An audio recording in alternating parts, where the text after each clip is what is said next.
Is there such a thing as writer's block? Well, what does it take to be super creative over the course of a career, over 10 years, 20 years, 30 years, 40 years? 4 specific nootropics that you can use to improve your creativity.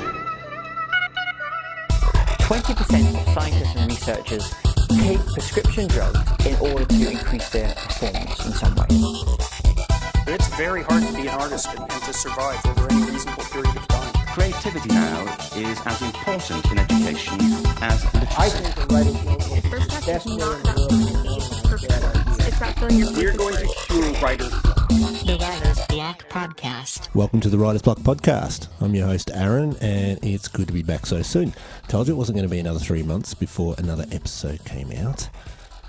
Anyway, on today's show, I chat with my good friend, Michael Donehue. Michael is the National Services Manager at the Drug and Alcohol Education Specialists. Taken from the website, their aim is to further increase individuals, families and communities' understanding of alcohol, drugs and well-being to reduce harm.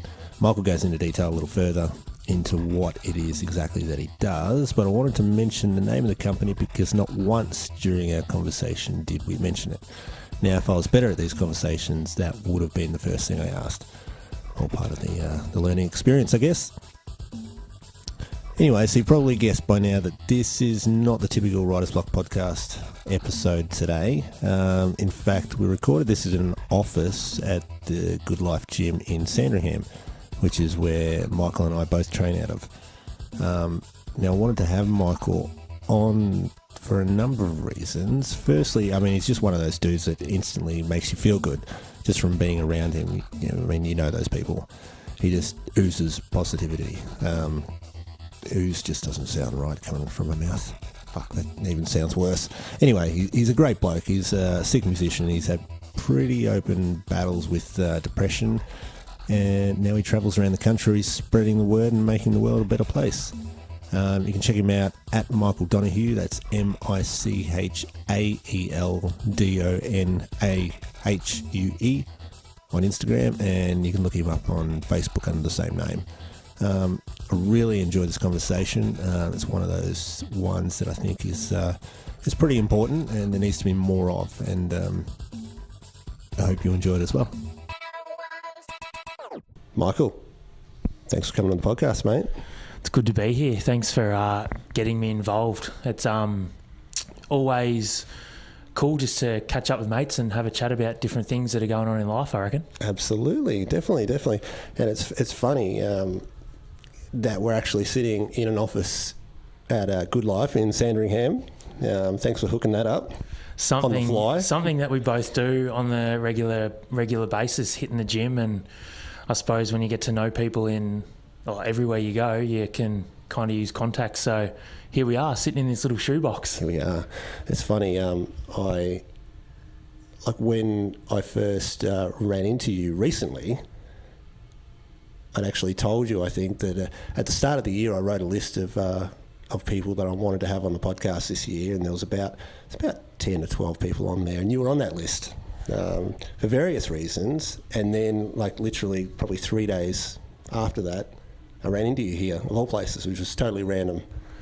Yeah, I didn't expect it, and it's one of those things where I always think about, I suppose, the journey of life, as cliche as it sounds, and you look back and I suppose with music and stuff like that, and always listen to Behind Crimson Eyes and the bands like that, and you look back and you go, I didn't expect myself to be sitting in a room like this with, I suppose, a dude that you've idolised with the music and that kind of thing growing up. So yeah, when you get to, I suppose, sit down and just have a chat, it's pretty cool. Yeah. Well, you've had quite an interesting journey, and that was why I wanted to get you on here. Like I said, for a number of reasons. Firstly, you are a musician, and I genuinely, this is going to be a different podcast compared to the usual ones I do. Probably due to the fact that we're sitting in a gym and it's getting hot as hell in here. I don't know if you noticed. It's like a sauna. It is like a sauna. But I first met you through music. And I can't remember where that was. I was trying to think today, where did I first meet you? I reckon it might have been a gig. Were our bands playing together? I think I used to I filled in on bass and rhythm guitar in a band called Through All Eyes from Wangaratta. Right. And I reckon we played a gig at the race course in Wodonga, and Bliss and Esso played there as well. It's like a little music festival that went kind of all afternoon into the night. Yeah, okay. It'd have to be 12 years ago, I reckon. Yep. Minimum. And I remember just pretty much hanging out with you guys backstage, and then through, I suppose, mutual friends like Corey Hart. Mm-hmm. That's right. Hitting the beers in Melbourne and stuff like that, and then obviously hitting up Bang as a regular nightclub where you used to DJ and stuff like that. It was pretty much you bump into each other at certain gigs, and then there's probably sound waves and stuff like that where we ran into each other. And yeah, like the love of music is obviously one thing that brought us together, but then mutual friends and stuff like that too. Yeah, that's right. I forgot the whole Corey link. Corey was obviously my housemate and a good friend of our drummer Dan's.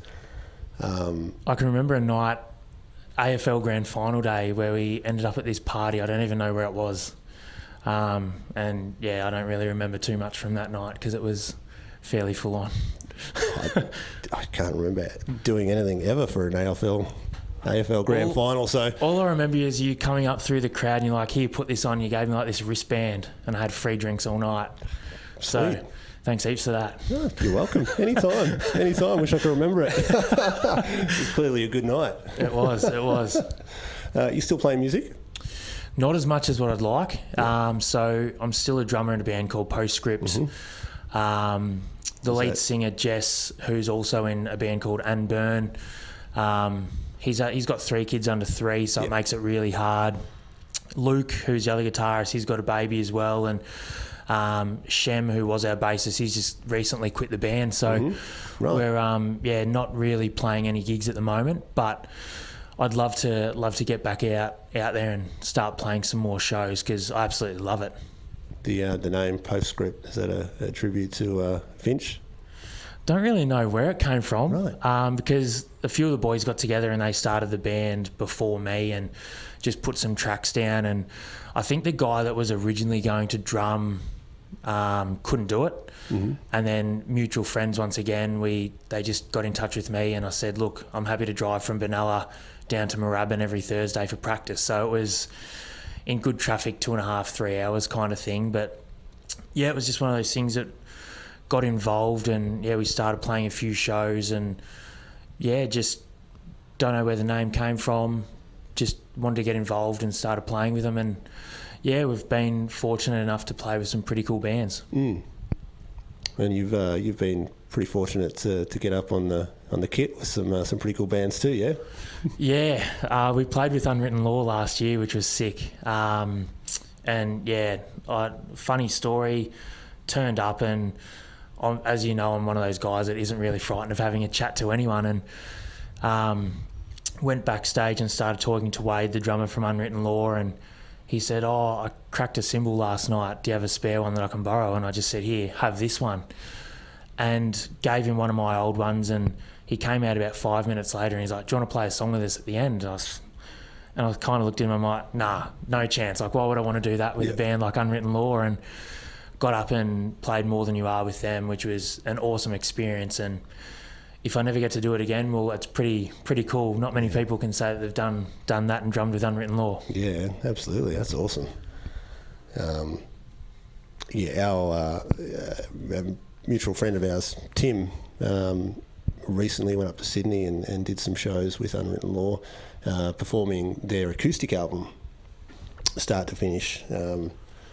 Actually, I think it was just one show up there.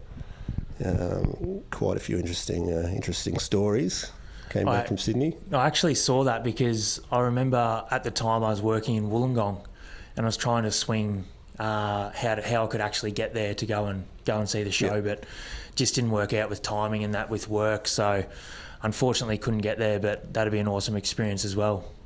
And you do a lot of travelling with work now, don't you? Heaps. So what is it exactly that you do now? Because you haven't been doing this like your whole life, have you? Nah. So I started this job probably 3.5 to 4 years ago. Right.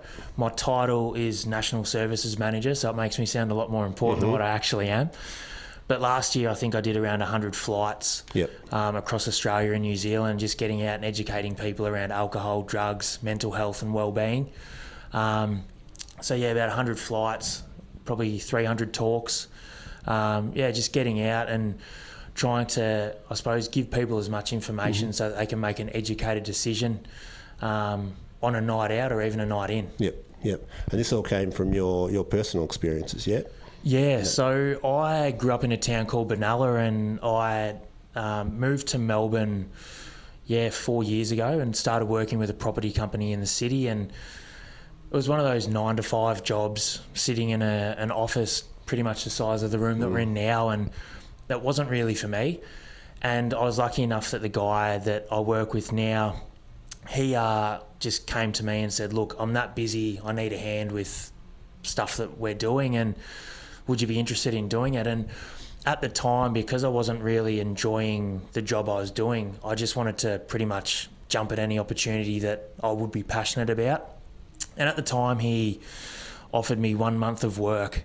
So I was leaving a full-time job that I wasn't enjoying for a risk of 1 month that I might enjoy. And I thought, what have I got to lose? Like, there'll be other jobs out there. If it doesn't work after a month, I can find something else, whether it be working at a gym, working at Rebel Sport, JB Hi-Fi, whatever. I could find something. And ran that risk, and sessions just came out of nowhere, a lot of extra talks and that kind of thing. And just here I am pretty much 3.5 to 4 years later, still doing the same job and enjoying what I'm doing. Yeah.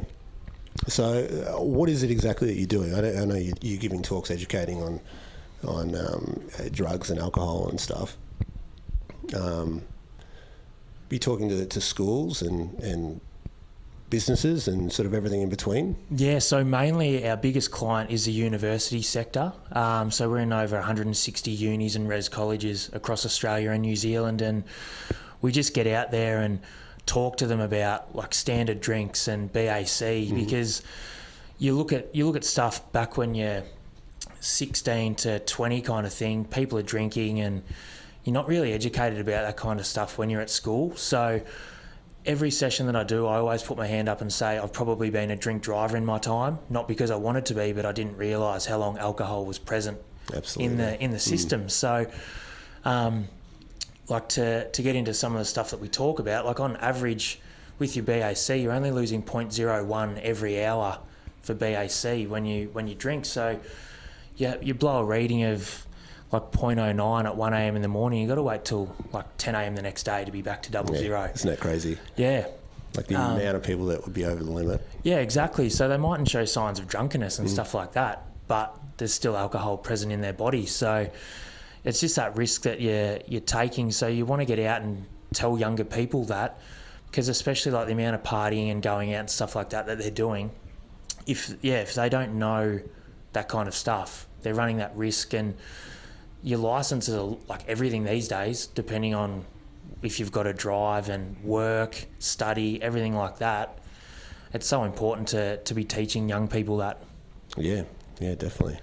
But we work with schools as well on the odd occasion, sports clubs, different businesses and organisations and stuff like that. But our main like business that we work with is the uni sector. Right. Okay. Interesting. So coming from real estate, like, and just walking straight into that job, like what was that like? Or like, going to your first job, so to speak. Yeah, it was interesting because I've always done, I suppose, public speaking gigs, whether it be emceeing weddings, festivals, stuff like that. But it's all about like getting out there and I suppose knowing the content that you've got to go through and not putting too much pressure on yourself, because you don't really want to, I suppose, if you're putting the pressure on yourself, you're not actually going to deliver as well as what you probably could. So if you kind of go in there with a more relaxed feel and just getting out there, and I knew that the first session, the 10th session, 15th session wasn't going to be perfect, but there was things that I could take away from each session to build on that and then try and get better for whatever number I'm up to now. Like I've done heaps now, so you can kind of do it with your eyes closed, which is really cool. Yep, that's awesome. But it was a big change to the system after working in real estate, like looking after the fire maintenance on 1,100 properties, and then going out to work with groups the size of 5 people or groups the size of 450 people, talking about something that you're passionate about. Yeah. That's crazy. And when did this become a passion for you? It's a tough question, because I think with my lived experience with mental illness, I was like diagnosed with depression at the age of 20. So I look back now and go, 10, 11 years ago, I didn't see myself doing a job like this, because I was your typical young male in a small town, drinking beers, playing my sport, playing my music, but I didn't want to open up about the stuff I was going through. So you look at that and you go, I don't think like 10 years ago, I'm not going to be doing a job like that, because I don't want to talk about the issues I'm going through. But probably 6-7 years ago, once I started to really get back on top of everything and I suppose learning more about myself, I thought, I know how bad this can feel for other people or for myself. What can I do to try and make that easier for somebody else who might be feeling similar things to what I felt? So when I thought that I could kind of make a living out of something I was passionate about, I wanted to try and put steps in place to try and get to that spot. Yep, that's awesome. It's such a good feeling to be able to, to be able to make a difference in people's lives, but to be able to make a living doing that as well. 100%. Like these days, the unfortunate thing is, like, there's always things that you've got to pay for, whether it be a mortgage now that I bought a house and stuff like that. So if you can do something that you love at the same time, it makes life so much worthwhile. And are those the kind of things that you talk about in your talks, like not just drugs and alcohol, but dealing with everyday stresses and? Oh, definitely. So a little bit more about, I suppose, my life was that whole cliche roller coaster for me. So you hear stories of people being up and down all the time, and that was pretty much me. But because I was a young guy, I thought, I'm tough, I'm the strongest, I can do this on my own. And it eventually got to the stage where I actually needed some professional help.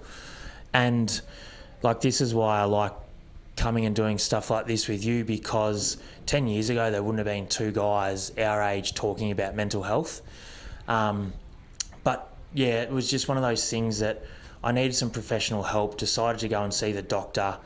And at the time I was put on medication to try and level out my moods a little bit more. And it was one of those things that at the time I was still fairly ashamed about it, because I didn't really want others to know, oh, he's on medication. Or you walk down the main street of a town with 10,000 people and it's like, oh, look at this weak guy, or he's on medication, he's suffering from depression.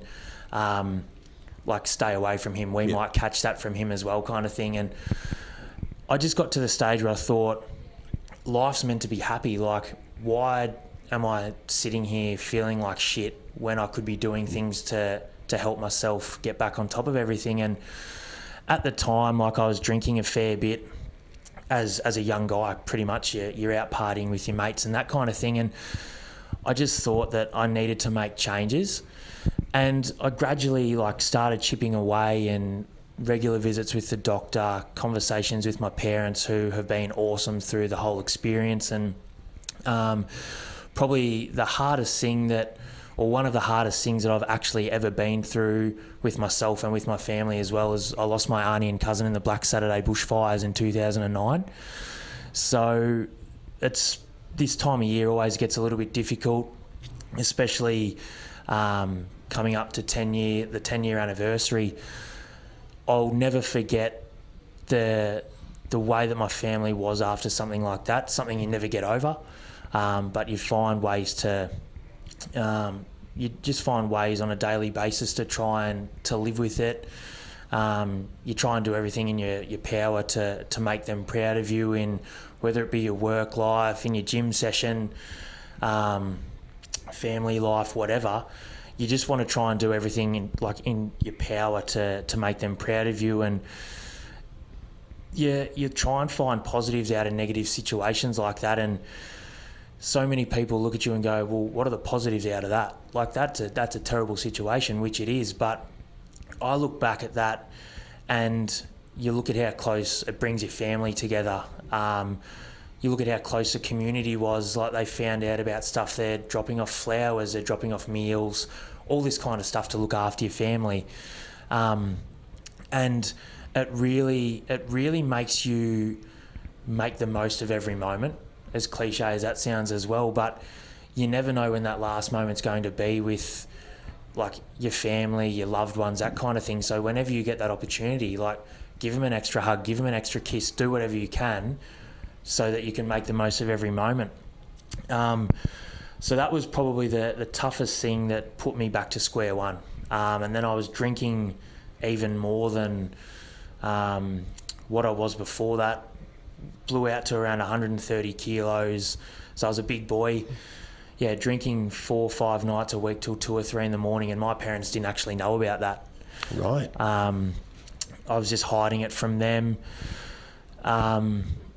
It was just one of those things that I was still taking medication, but obviously drinking, it wasn't working in the right thing for me. And then I had a poor diet, so I was eating a lot of takeaway and stuff like that. So obviously my weight was increasing, and I suppose my body image was decreasing because I was putting on weight, I was drinking, eating the wrong foods, and it just, had a massive negative effect on me.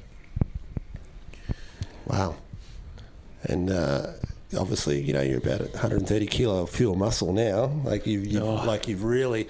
When I saw you in the gym the other week, I was like, "Holy shit, man! He's huge. He's huge." You've clearly turned your life around and for the better, and you've got such a good attitude and outlook towards things. It's really commendable. Thanks, man. I think the gym is in my top 5 coping mechanisms with my mental health. Like I said before, like, I've always suffered from body image issues because I used to be so big through primary school, high school, and then obviously when I was drinking and eating the wrong stuff, putting on so much weight. I've always suffered from body image stuff, so I can still come into the gym and you can pay compliments, people can pay compliments, but like, it's still a lot in my mind where I can come in here, I could be around the weight I am now, and I can look in the mirror and still see that old person. Yeah. And it's things that some of the time, like, I know personally I can get obsessed with going to the gym because it's so mental for me. It's like, if I don't do a gym session, I'm going to wake up tomorrow at 130 kilos. I know it's not possible, but that's just the way that my mind works. Yep. So if I can come in here, do as much as I possibly can, and then look after myself at home, diet-wise, it just, you learn so much more about yourself after you've been through a bit of shit, because you start to realise that the gym works, eating the right foods work, going to the beach, spending time with your girlfriend, like spending time with your dog, all that stuff just has a positive impact on your mental health. Absolutely. And coming in here is more mental for me than physical. Obviously, if you can look good at the same time or try and look as good as possible, that's a big bonus as well. But I know for me that if I do a gym session at the end of the night, I'm going to finish a day positive, and then I'll wake up that next morning positive as well. Yeah, absolutely. Okay, well, let's bring it back to music, in a sense, for a minute. Because one thing I've been curious about for quite a while is the correlation between mental health and the creative arts. When I was studying a couple of years ago, it was that year that Chester from Linkin Park and Chris Cornell both took their own lives. And it left me scratching my head. That was a strange one for me because I'd never met Chester. Yep. But for some reason, that one hit me harder than a lot of the other celebrity ones that have been out there. Yeah. And that's not taking away from the other people that lost their lives to suicide. But for some reason, like I can remember, I think I was in an Uber on the way to the airport. I might have even been in New Zealand at the time, and I was just scrolling through Facebook as you do, because when you're bored, you hit social media, and I saw that, and my gut like instantly sank. I'm like, this is a guy who you listen to his music when you're going through a tough time, and you can relate to some of the lyrics that he talks about, and then something like that happens, and you're like, God, it's like you've lost a family member, even though you've never met him. Yeah.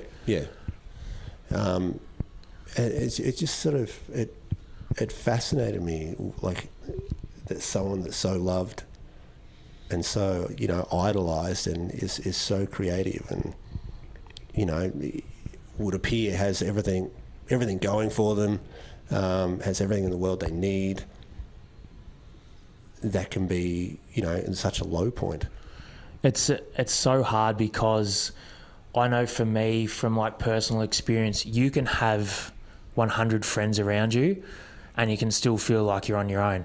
Deep down, you know that there's someone there willing to help. They'll give you their hand to like pull you up and that kind of thing. But at times you're kind of there and you're just like, what's going on? Like, why am I feeling so shit? Like, I've got a good job, got a great family, got awesome friends, and they're all there willing to help me. And then you look at blokes like Chester, who has millions of fans, and they idolise him. They'd do anything to help him. Like, they'd probably pay for their own flight to go and stay with him to make sure that he's okay. Yeah. Yet he still felt so alone that, he put himself through a situation like that, it's so hard. So the thing that kind of gets to me a lot, whether it be with like Chester or any other people, so many like everyday people are like, he's earning millions of dollars, like he shouldn't be upset. Yeah. But money doesn't buy happiness. Like, you could buy the biggest mansion, the best car, you could have 200 girls like hanging off you, but you still mightn't be happy. And it's just a tragedy really, because he's like a musical genius and probably one of the best performers I've ever seen live, I reckon. Yeah. So you got a chance to see them live, yeah? Yeah, I saw him at Soundwave. Yeah. But he was just incredible. Yeah, and there seems to be a link there with creativity and mental illness. Like some of the most creative people have struggled with mental illness, and it's at those low points in their life when they're most creative. You've just got to listen to some of the lyrics from people's songs. You can kind of tell, they were going through a tough time or that kind of thing. But music has played a huge role in, like, my life. I know that. Whether it be if I'm in a bad headspace for some reason, on the odd occasion, like, I like to write a bit of poetry and that kind of thing. Haven't done it for a while, but when I'm in the worst headspace, that's when I can probably write the best stuff. Or grabbing the acoustic out, not writing stuff, but just getting on a Tabs app or something like that and going, all right, let's play some Blink-182 or let's play one of my favourite bands and just strum the guitar, have a sing. My mum always said that I've got a good voice. It's just a rough passage out. But it's just one of those things that makes me feel better. Kind of close the door behind you, grab the acoustic out, strum away, have a sing, and then it can instantly make you feel better. Yeah. It's a little bit harder playing drums because they're noisier and you can't set them up all the time, like as easy as like DK that you've had on the show. Like, he's probably got his more own satisfying to bash though. Yeah, exactly. You get a lot more satisfaction out of it because you're kind of taking out a bit of frustration. But when you get to just pick up the acoustic, have a strum, I don't really care how good or bad I sound. It's just all about making yourself feel better and doing those things that make you feel good and just doing it as much as possible. Yeah. I mentioned this on the last podcast that I recorded, which hasn't come out yet. But our singer, Josh, he's probably going to get sick of me saying this, but it was always when he was, either just broken up with a girlfriend or something, that he would just be a lyrical genius. He would come out with the best stuff, and he'd be like just on point. Yeah.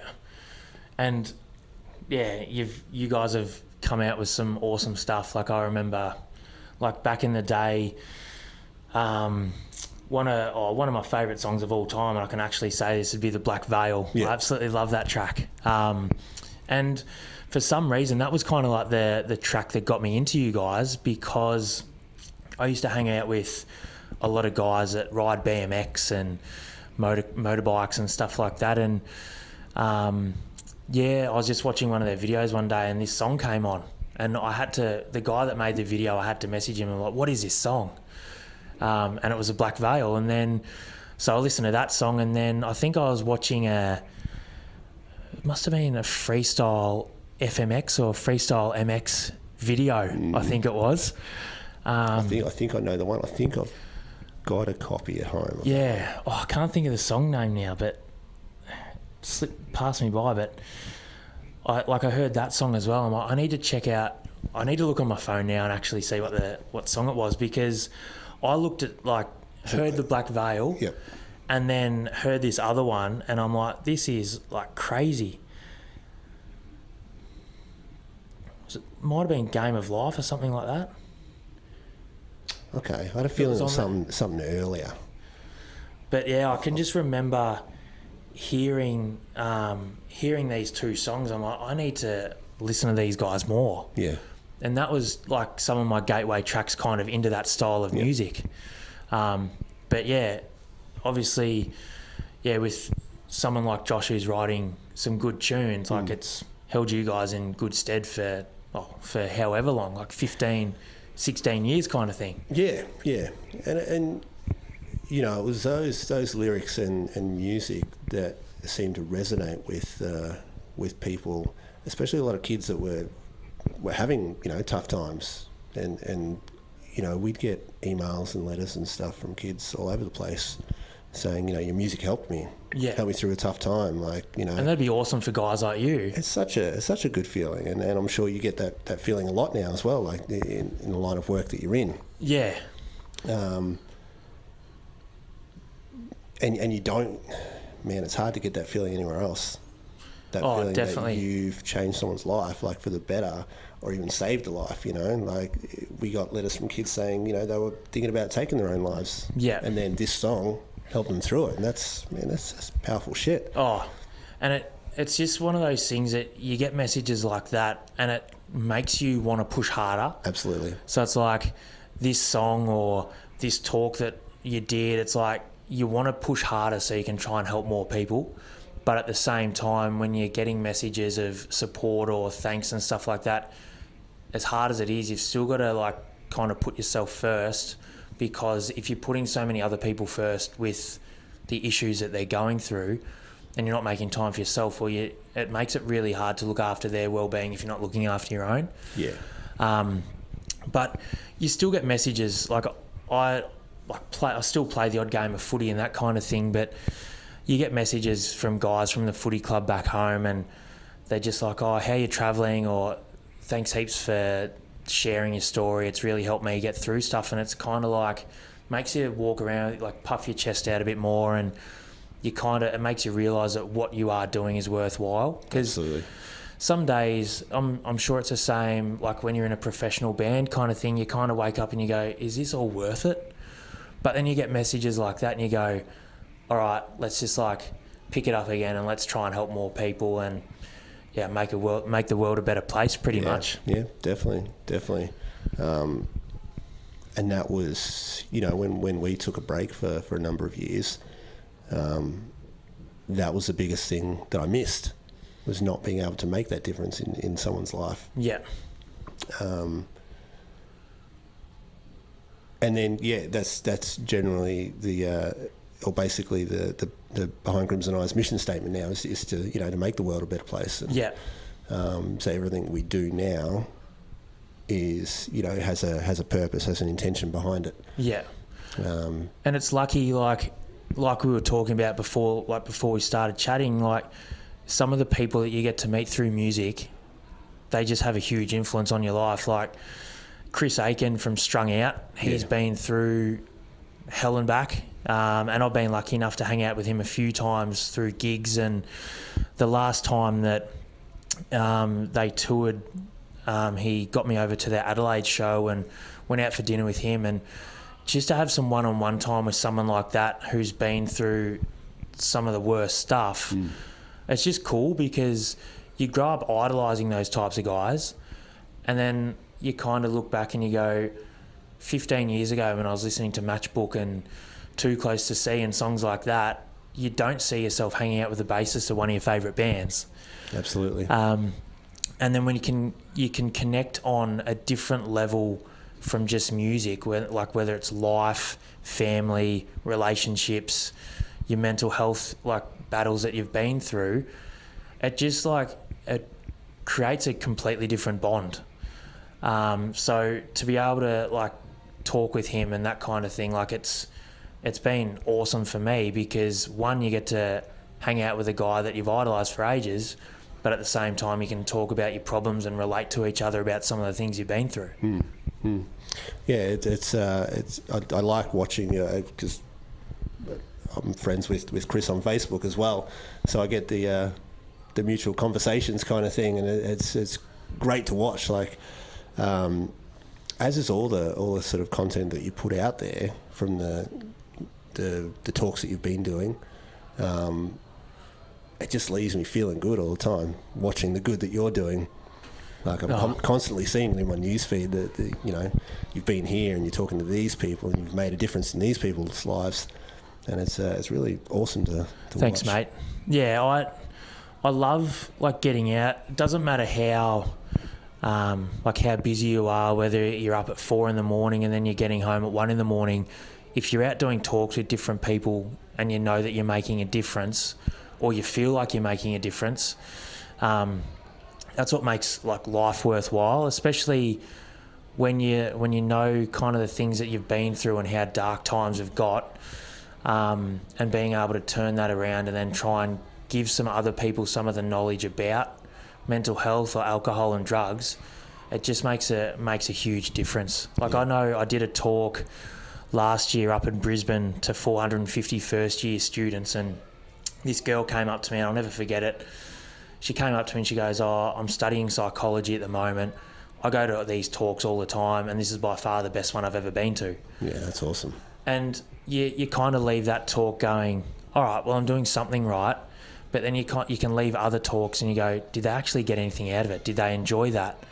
But all I have to do is think back to that one comment, and you go, all right, I'm making a difference, because she's going to be smarter than me because she's actually studying this stuff. And she came up with a comment like that. It just makes you feel good. Yeah, definitely.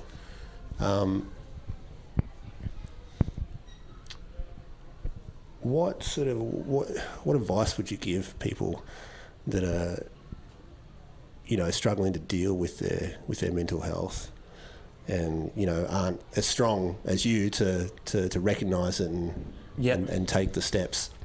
Well, the thing, if they're in the same position that I'm in, they're probably feeling very similar to when I was day one kind of thing. I didn't feel strong enough to actually get help, or I probably was strong enough to get help, but I felt ashamed to actually do it. So the first thing is the one thing I always say is you don't have to wait until you get to rock bottom to actually seek help.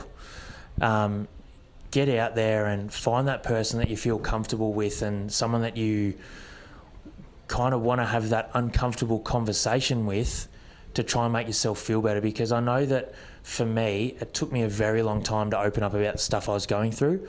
But once I started talking about everything, I felt so much better.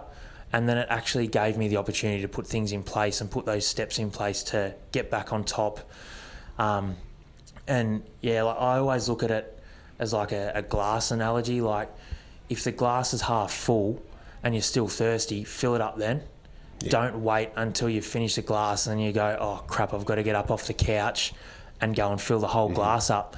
Fill the glass up when it's like half full so that you can stay at the top. Yeah. Because once I started talking, it made me feel so much better. I feel like it's such a big issue, and it's an issue that society is very well aware of. That like people shouldn't be afraid to come out and talk about it, because I don't feel like it's not like 15 years ago, like 20 years ago, like where people might get ridiculed. I feel that's going to be less of a thing today, I think. Oh, definitely. It's like what I said before, like you wouldn't have two guys talking about mental health in a podcast. Yeah. Now you've got movie stars, sports stars, everyday people that are opening up about everything, because there's all these awesome organisations and causes that are doing fantastic work to make people feel more comfortable around mental health. Yep. And the thing that will help is people like us having the conversation. Definitely. It's like people listen to a podcast and they go, oh, they're talking about mental health. I can relate to some of the things that they've just spoken about. I'm going to go to a doctor. I'm going to go see a psychologist. I'm going to talk to my mum or dad and just start that conversation, because as hard as it was for me to actually open up at the start, by having that conversation, it made me feel better. It probably put my parents' minds at ease as well. And then all my friends and extended family and I suppose a small community, they kind of knew more about what was going on. And by just having that conversation, it just gets the word out there, and you don't really have to hide anything. You can actually be yourself, because I was getting out of bed on a daily basis, and some days not even getting out of bed, walking down the street, putting on that mask, and everyone's like, oh, Mick's out again, like he's friendly, he's that larrikin, like having fun. And then I'd get home and I'd take it out on the ones that I loved, because I didn't really want to be that person that was out on the street. Yeah. So you get home and you give shit to your parents, and credit to them, they stood by me, because like some of the stuff that I probably did and said would hurt, but they were still there every step of the way. I heard someone say once that going to therapy and talking to a therapist, even when you're not suffering from depression or anxiety or any sort of mental illness, but it's like working out at the gym, but for your mind. And I thought that was great. I suppose it's like that, not waiting until you have an issue to do something. It's kind of like staying on top of your everyday life by talking to a professional. I was lucky that I only went to a doctor because I felt comfortable enough with my mum and dad, because I've got a really good relationship with them, to be able to talk to them about the stuff that I was going through. And I found that medication for a start was really good, and then getting back on top of my diet and exercise and then talking with my family was what I really needed. But it's so true, I think, like if someone is going to a professional, whether they have an issue or not, it can make a huge difference to the way that they're feeling. Yeah. Just have the chat. Exactly. It's all you've got to do is just find that person that you feel comfortable with and start having a chat. It could be simple things like, I'm not feeling myself. All right, well, like I always look at it that we've got two ears and one mouth, so our ears are going to be more powerful. All you have to do is listen. Yep. Open them up. Don't have to offer advice, because that was one thing that got to me a little bit when I was at my worst, was people were trying to offer me advice, do this, do that, but everyone's different. Just like open your ears and like listen to what they want to talk to you about, and then try and point them in the right direction, and just sit there with them so that they know that they're not alone. Yep. Yeah, I think, like you said, conversations like this are important. And I've said before, I feel like I'm very unqualified to talk about this stuff, because I haven't sort of been through it like most people. I mean, I've had my low points, but nothing to, compared to most people and compared to yourself. So at times I struggle to sort of understand it, and that's where, like I said, conversations like this come in handy.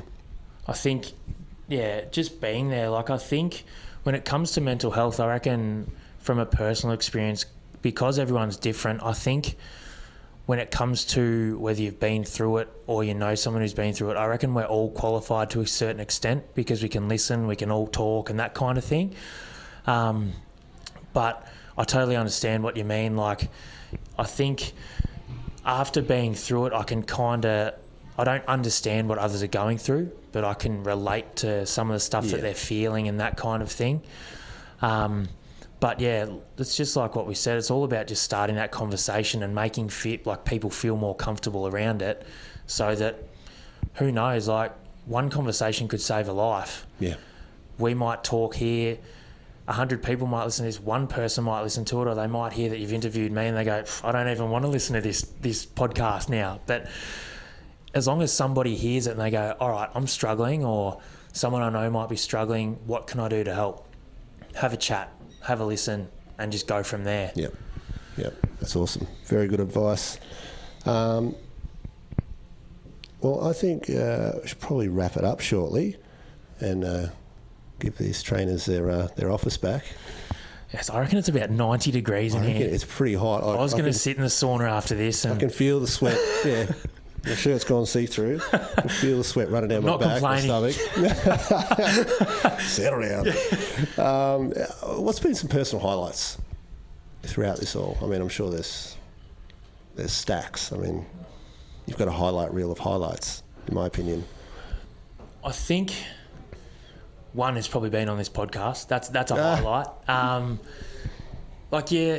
You don't look at being asked to do stuff like this, which is one thing. So when you get an opportunity to tell a little bit about your story with someone that you've grown up listening to and then got to know and call a mate, like it's awesome. And then to obviously try and help you out by people listening to this podcast is a bonus as well. But I think probably turning my life around from where I was to where I am today, because like I said earlier, I didn't see myself talking on a podcast or talking to thousands of people in a year about things that I'd been through. To go into a little bit more detail and I suppose go into the darkest times, I was ready to end my life probably not long after the Black Saturday fires. And you look back at times like that where you were drinking a lot, you didn't really feel comfortable with who you were or comfortable with the other people around you as much as I loved them. And then you've got the tree lined up at 212 k's an hour ready to take your own life. The only thing that pretty much comes into your mind is your family, your friends. The pain that you're feeling then isn't actually going to be gone. It's going to be passed on to those other people around you that you love. So you look at times like that where you go, fuck, my life is pretty bloody dark, but to be able to put things in place to turn that around, have that conversation and now come out the other end and try and prevent that for other people is probably one of my biggest highlights. And it's still hard for me to talk about that kind of stuff in each talk that I go through, but I think the more open, honest and raw that you are when it comes to mental health and your own journey, the more people will take out of it, the more they'll relate to you. So that's probably one of my biggest highlights. Being able to spend time on stage with some of your favourite bands. You get to play music with your mates all the time and you can relate to all this stuff because you've done it better and longer than what I have. But you get to play with bands like Aussie legends like Area 7 and 28 Days and Behind Crimson Eyes and stuff like that. And then you go the other end as well where you get to play with Guttermouth, Good Riddance, Unwritten Law, a Wilhelm Scream, like all those types of guys, Millencolin, like at 170 Russell, and you're like, holy shit, is this actually happening? From playing in a school band where I was singing Blink-182 covers and then playing in a blues band and then playing in a punk band where you get to play with guys like that and then hang out backstage with Pennywise and Strung Out and all those types of dudes. It's just that's a highlight. you don't see yourself being in a position like that when you grow up in a small country town. When I was never really ready to move to the big smoke, but I travelled America for 7 weeks. I'm like, this place is too small. Like, I actually need to do something and get out of here and just try it. So that's a highlight. Relationships, like with my family, my girlfriend, the relationship with my dog, like, you just look at like highlights like that. My job, they're probably some of the biggest highlights that I've got in my life. To be able to turn my life around, meet new people, start conversations, and just pretty much live your best life. That's probably some of the best highlights that I've got. Man, doesn't get much better than that. Holy shit. I'm pretty lucky. Absolutely. I'm very lucky. Yeah, I think you've earned it, that's for sure. All right, 5 quick questions just to top it off. Same ones I ask everyone, as you know. Have you got any favourite books or podcasts? To be totally honest, I've never really been a big reader or podcast person. The most recent book that I've read, and this is a while ago, would have been Travis Barker's book, and he's an absolute legend. Like, I'd give anything to meet him because he's an absolute champion, but loved his book. But some of the podcasts that I listen to regularly is like Wayne Schwass's podcast, Pucker Up, where he talks about his mental health battles and talks to mental health professionals and stuff like that. He's doing some awesome work in the space where, I love listening to his story all the time and the people that he talks to. And one of DK's favourite ones as well, Shane Told, Lead Singer Syndrome. That's one of my favourite ones now too. That's an awesome one because, like, you meet dudes like that through gigs, and then you listen to his podcast, and you listen to some of the people that he talks to, and you're just like, my life's pretty good. And then you listen to him, and he's like talking to all these sick singers, and you're like, his life's sick. Like, it's just crazy, but it's such a good podcast. It's so good. It's so good. And the funny thing, when I first started listening to it, I thought, is this really Shane? Because the Shane I know, the Shane that we toured with on their first Australian tour, was just the quiet dude that sat in the back of the corner, like, didn't say boo. Having a few beers, and now I think he's a red wine guru. He loves his wine, and he's just like full of confidence, and like he just kills it on the podcast. It's awesome. Like, I love it. Do you reckon it's easier for him because he's obviously talking to lead singers and he's a singer himself? Possibly, and probably a lot of the people he already knows as well, which makes it easier. Yeah, and it's just one of those things that comes with doing 150 episodes, whatever he's done. Yeah, exactly. Crazy. But I've never really been a massive reader or podcast person, but because I travel so much now for work, like I started giving podcasts a go, and you find yourself switching off from life because, like, I know with me for music, I can listen to the music, I can listen to the lyrics and stuff, and like you can really focus in on the song itself. But when you listen to a podcast, you kind of, if it's like a good one, like Lead Singer Syndrome, like you listen to it and you go, all right, I can actually like picture myself being where they are, like whether it be on Warped Tour or stuff like that. They talk about some of the things that they've been through, and you go, I can relate to that, or you kind of close your eyes and you can visualise being where they are. So, they're probably the two things that I read and listened to. But if you got a contact for Travis Barker, or if DK, if you're listening, if you got a contact for Travis Barker, hit me up. I'm sure I could probably line something up. What's one thing you wish they taught you in school? I think the stuff that I'm doing now is pretty important because you look at like standard drinks around alcohol, BAC, the amount of drugs that are out there now, the stuff that are going into drugs and that kind of thing. I can't actually recall like doing trigonometry or anything like that since I've left school. So I suppose being able to learn more about alcohol, drugs, mental health, especially starting at a younger age. And then I guess learning more about money, how to save more. I suppose like even how to plan your own trip. Like if you're going overseas and stuff like that. I've got to be careful about saying trip when I've just been talking about drugs. Well, we started off this conversation talking about how much booze we exactly drank last time we caught up. Exactly, but it's like you look at I suppose how to save more money, looking at down the track, because so many people these days still they're probably living paycheck to paycheck, going out partying still, that kind of thing. And like our priorities have changed. Like you've got a family, like I've paying off a house as well now. So it's like you look at that kind of stuff.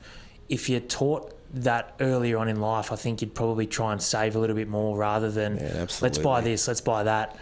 But then I think, planning like overseas travel, because that really opened my eyes. Yep. Like growing up in a small town, like I was your stock standard Benalla boy. I'm happy to live here for the rest of my life. I've got my family here. I've got a good council job that pays well. But when I went to America and travelled around for 6.5, 7 weeks, it just opened my eyes. Like learning more at school about travel. Like I know they teach you geography, but I'm terrible at that as well. But learning more about how to book flights and how to save money to do that, and then accommodation and everything like that, so that you get lived experience through travel. As they say, it's one of those things that makes you richer. Absolutely. Couldn't agree more. I feel like I already know the answer to this one that you're going to give, but if you had all your sort of rent and bills taken care of and the mortgage, what, if anything, would you do differently? If I could take my dog with me, I'd travel. Yep. I love travelling. But I think I'd travel and try and incorporate the work that I do now into different areas, whether it be in Australia, whether it be overseas. Just pretty much tell my girlfriend, quit your job as much as she enjoys it. We're travelling, we're taking our dog with us, and you can teach on the road, I'll do talks on the road. That way you're hitting different people all the time. But I suppose if you didn't have to worry about money, like how good would that be? Be amazing. Be so good. But yeah, definitely travel and incorporate like the mental health side of things with what I do. Yep. Like I reckon that'd be my number one. Yeah. Take the talks worldwide. Oh, definitely. And that's the thing, like I've been trying to, I guess, do that because you're in the same position, you make contacts everywhere. Like I've made contacts in America that I've never even met before. Yeah. But you talk to them probably 4 times a week on social media because they're doing similar things to what you're doing. So like there's talks there waiting for me. But it's just all about finding the time, finding the money. So if there's anyone out there willing to fund a trip for me so I can go and do talks, I'm happy to do that.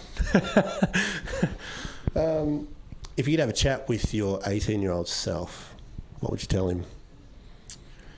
Talk earlier. Yeah. I think hiding my issues and problems for so long was just a detriment to my health. I